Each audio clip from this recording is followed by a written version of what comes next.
Pre-order bonuses are weird. They're meant to encourage people to buy the game before it comes out and give them a reward for doing so. But that reward can be quite odd. Like the new Need for Speed game, for example. If you pre-order it at EB Games, you get a platinum car pack, a bunch of cars, grand, and exclusive tire smoke. Why? I don't get it. Tire smoke. Like the reason somebody would go, I'm going to pre-order now because I want that exclusive tire smoke. And over the years we've had some very strange pre-order bonuses. With Assassin's Creed Unity, if you pre-ordered, you got a bonus mission and exclusive pants to increase speed. Pants!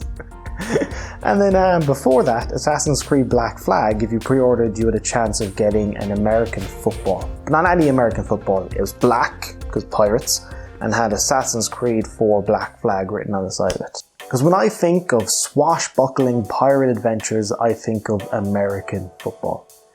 American football wasn't even invented until about 100 plus years after the events of Black Flag.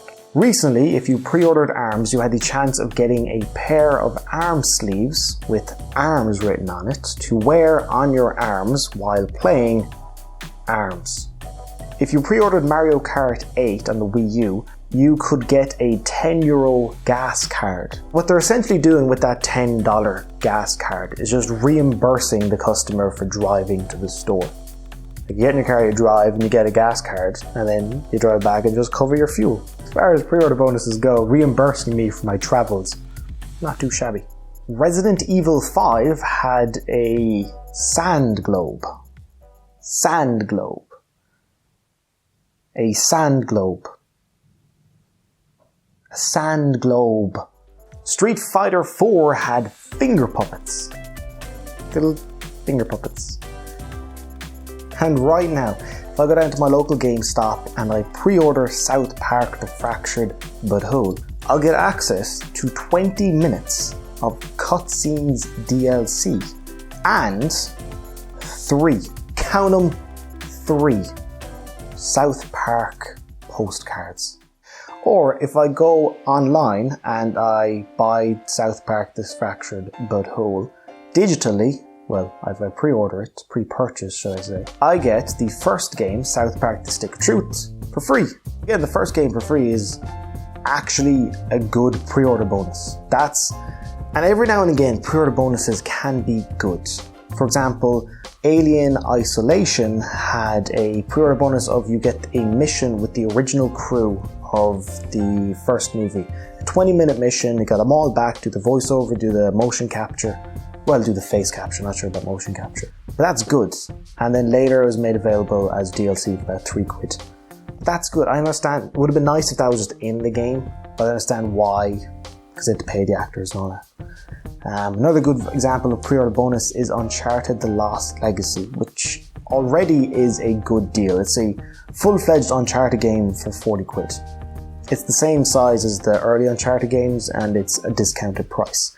But if you pre-order it, you get Jak and Daxter, the precursor Legacy, the remastered version, free. That's solid.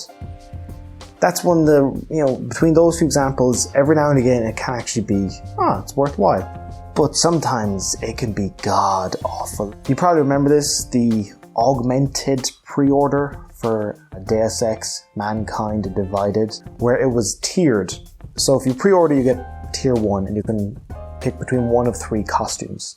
If enough people pre-order, then tier 2 is unlocked and you can choose between multiple art books, digital art books. And then tier 3 is something else, and tier 4, and then tier 5, and maybe the end of tier 4. But the ultimate tier, if enough people pre-order, you get the game early.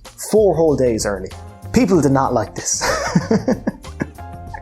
So it was basically telling you, hey, go encourage everyone you know to pre-order this game, and maybe you can get more pre-order bonuses and the game early.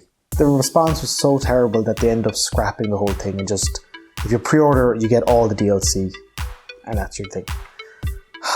Other examples of just terrible ideas for pre-order bonuses, the Dead Island Riptide, which It had the zombie bait edition. It was like one of those special editions, but in really poor taste. The main centerpiece of it was a severed torso of a woman in a bikini. It was pretty, like, when you look at it, it's pretty ghastly looking, and it's about this big.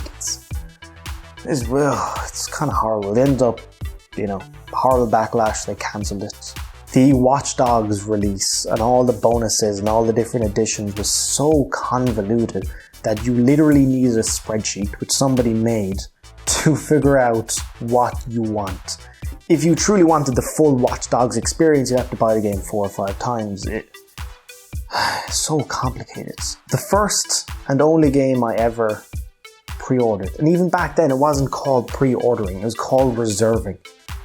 And it was Final Fantasy 12, which now actually made a remaster release a few weeks ago. But Final Fantasy 12, I was a big fan of Final Fantasy 10. The reason being, it was my first ever RPG. Before that, my only experience with RPGs was with Pokemon. When I played Final Fantasy 10, I thought it was like, it's Pokemon, but with people. It's turn-based combat, nice, great big expansive world, wonderful game. Final Fantasy X-2 was far too girly for my tastes. That opening cutscene alone told me, this isn't a game for you, Adam.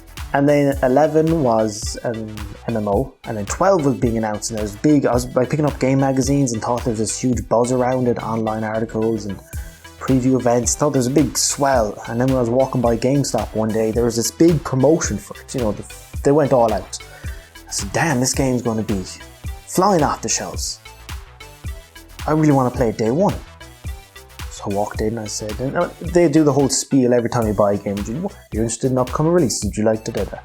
So I said, yeah, I'd like to reserve my copy of Final Fantasy 12. I want to make sure that when I come here on day one, there's a copy for me, because I cannot wait to play it. The day of release. I get down there around 10 o'clock in the morning. The store's been open half an hour. I'm expecting to see lines out the door. I'm expecting to see pandemonium, people in costumes, who knows? But I'll have my copy reserved. I walked in and there was one other person there. One! Walked right up to the counter and said, hello, my name is Adam. I've reserved a copy of Final Fantasy 12. He turns to his left, there's about 100 copies just piled up there.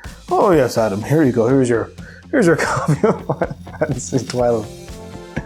At that point, I just realised there's no point in pre-ordering or in that case reserving. There's no point in reserving because the game will be there. They make enough copies.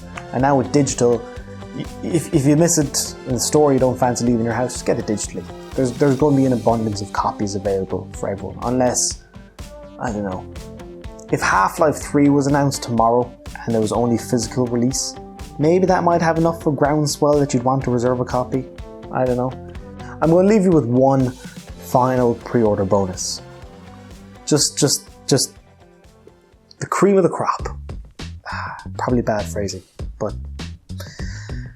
if you pre-ordered Infamous Second Son in Italy from a GameStop, you got glow-in-the-dark condoms. Pre-order bonuses are weird.